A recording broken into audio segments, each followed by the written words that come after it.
दोस्तों नमस्कार। दोस्तों मैं सतबीर दलाल अपने भारत लिंक के यूट्यूब के ग्लोबल चैनल पर आपका स्वागत करता हूं। दोस्तों आज हरियाणा के अंदर जो जींद जिला है उसमें अमित शाह की रैली होने वाली थी और वो रैली स्थगित हो गई है। और इसी रैली से अमित शाह ने हरियाणा के अंदर चुनावी शंखनाद करना था, लेकिन किसी वजह से वो रैली स्थगित हो गई। वैसे तो रैली का स्थगित होना कोई इतनी बड़ी बात नहीं है, कोई भी वजह हो सकती है। यहाँ पर भी वजह बताई जा रही है कि अब तारीख आगे बढ़ गई चुनाव की, इसलिए रैली को स्थगित किया जा रहा है और वो रैली दोबारा होगी। लेकिन हरियाणा के अंदर अमित शाह जो कि इस देश के दूसरे नंबर के बड़े नेता हैं और जिनको चाणक्य कहा जाता है, उनकी रैली स्थगित होना हरियाणा के चुनावी संदर्भ में मायने रखता है। और वो मायने किस लिए रखता है कि इससे ये प्रभाव जाएगा हरियाणा के अंदर के पहले ही एक तो बीजेपी की खस्ता हालत थी हरियाणा के अंदर, और जब अमित शाह को ये लगा कि यहाँ तो करारी शिकस्त होने वाली है तो उन्होंने अपनी इस रैली को रद्द कर दिया और इससे ये प्रमाणित हो गया है कि हरियाणा के अंदर बीजेपी की बहुत बुरी स्थिति है। अगर हम इस बात के ऊपर चर्चा करें या इसकी प्रमाणिकता के ऊपर चर्चा करें तो इसके लिए हमें थोड़ा सा 5-7 दिन या एक हफ्ता पीछे जाना पड़ेगा। दोस्तों आपको याद होगा कि जम्मू कश्मीर में बीजेपी ने अपनी एक लिस्ट जारी की थी, चुनावी लिस्ट जारी कर थी बीजेपी के जो उम्मीदवार थे उनके। और जैसे ही वो लिस्ट जारी हुई उसी टाइम जम्मू कश्मीर में कोहराम मच गया और उस लिस्ट के का इतना विरोध हुआ कि बीजेपी को बैक फुट पर आना पड़ा और उसको वो जो पहले उन्होंने लिस्ट जारी की थी उसको वापस लेना पड़ा, उसमें संशोधन करना पड़ा और नई लिस्ट जारी करनी पड़ी। अब यही बात हुई हरियाणा के संदर्भ में। हरियाणा में अभी 2-3 दिन पहले कैबिनेट की मीटिंग हुई थी और उसमें हरियाणा के जो 55 नाम थे पहली लिस्ट में जो जारी होने थे वो फाइनल हो गए, लेकिन उस लिस्ट को जारी नहीं किया। और ये सोच के कि जींद जिले के अंदर जो रैली होगी, अगर इस लिस्ट को हम जारी कर देंगे तो जिनको टिकट नहीं मिली वो उम्मीदवार भी नाराज हो जाएंगे, उनके कार्यकर्ता भी नाराज हो जाएंगे और रैली के अंदर लोग नहीं आएंगे और इतनी बड़ी भीड़ नहीं जुटाई जा सकेगी। यही सोच के उन्होंने इसको जारी नहीं किया, लेकिन वो किसी न किसी तरीके से वो लिस्ट जारी लोगों को पता चल गया, भनक लग गई उस लिस्ट की कि किस किस के नाम है इसमें, किसको टिकट मिली किसको टिकट नहीं मिली।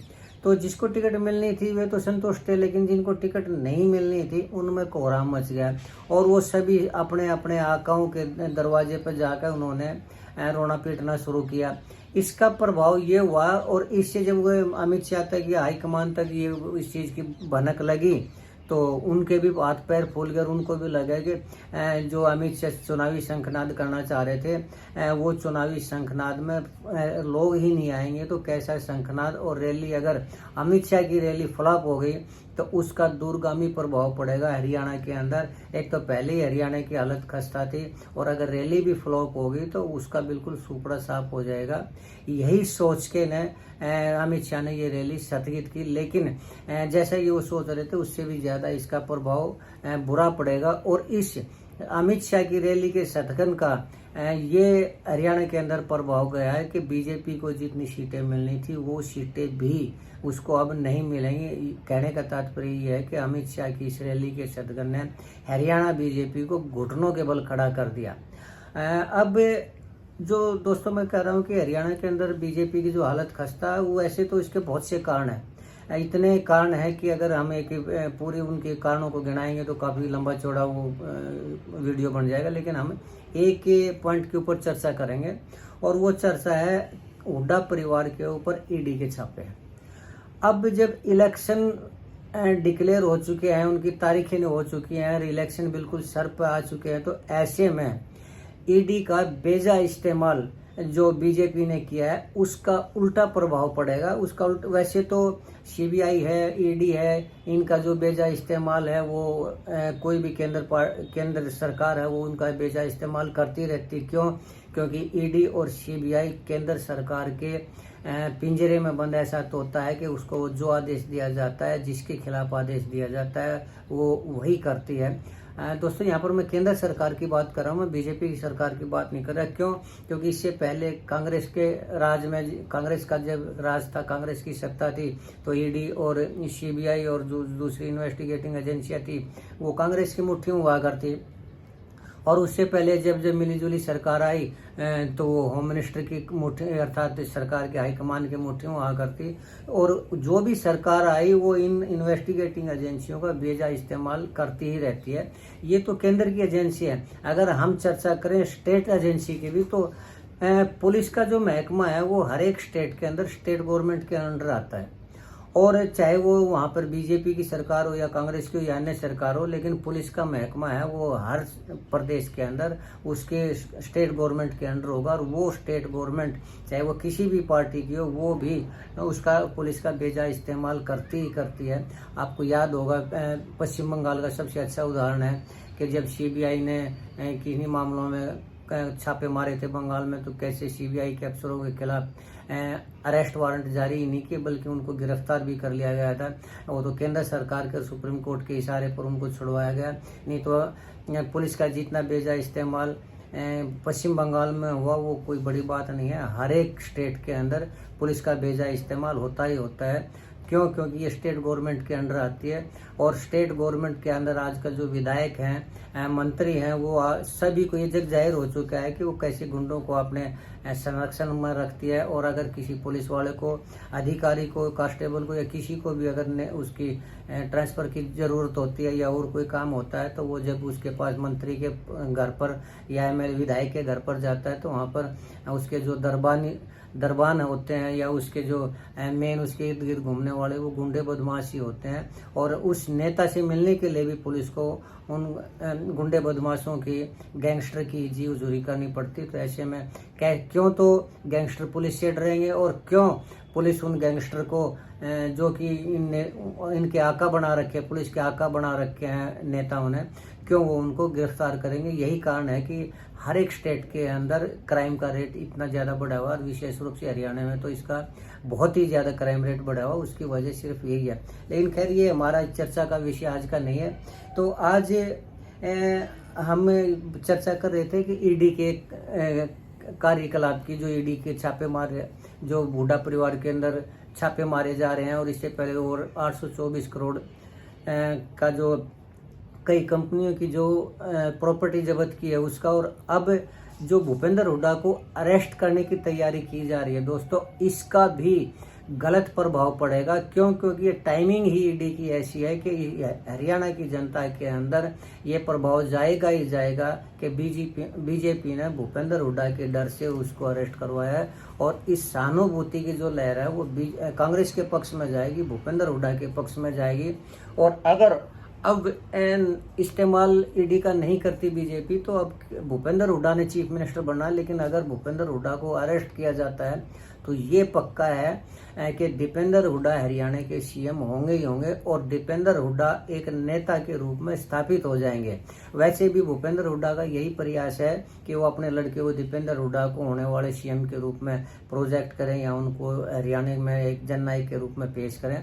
जो काम भूपेंद्र हुड्डा करने के लिए संघर्ष कर रहे हैं, अगर ईडी ने भूपेंद्र हुड्डा को अरेस्ट कर लिया तो वो काम ईडी और बीजेपी आसानी से कर देगी, और उसका उल्टा सहानुभूति की लहर का ऐसा असर होगा कि हरियाणा से बीजेपी का सुपड़ा साफ हो जाएगा। इसलिए मैं समझ नहीं पा रहा हूँ कि कौन ऐसा उनका सलाहकार है जो इलेक्शन के टाइम में ईडी को अरेस्ट करवाने के लिए भेज रहा है, भूपेंद्र हुड्डा को अरेस्ट करवाने के लिए भेज रहा है। उसको ये भी नहीं पता कि सहानुभूति की लहर भी कोई लहर होती है या नहीं होती है।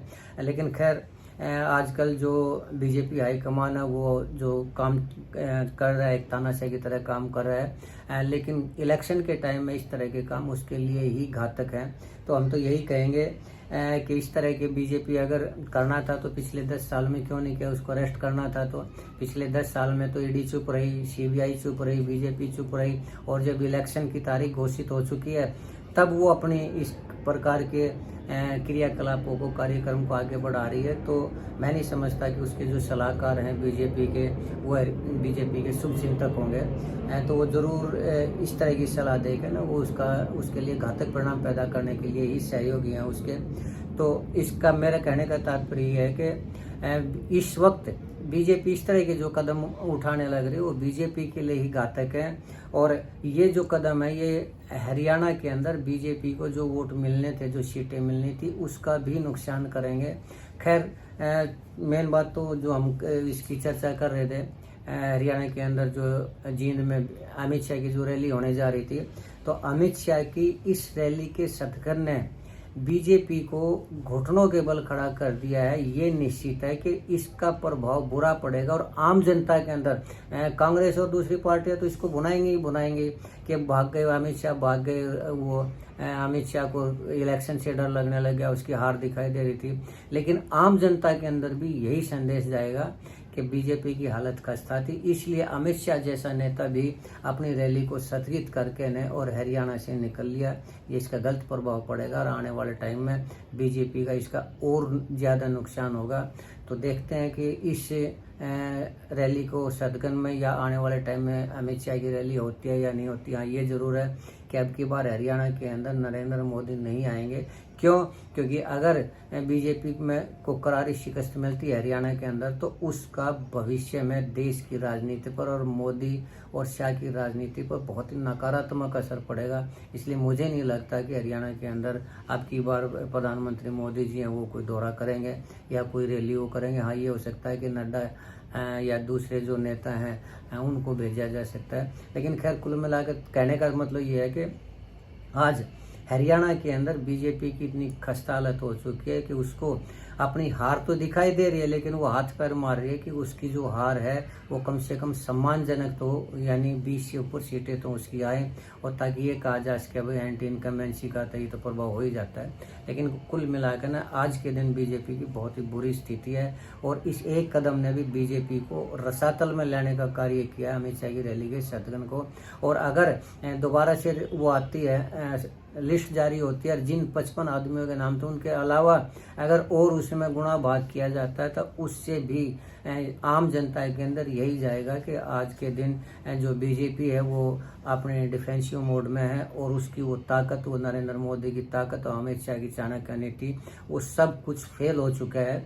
और यही स्थिति सिर्फ हरियाणा के लिए नहीं, देश में, पूरे देश में बीजेपी के लिए भी नुकसानदायक रहेगी।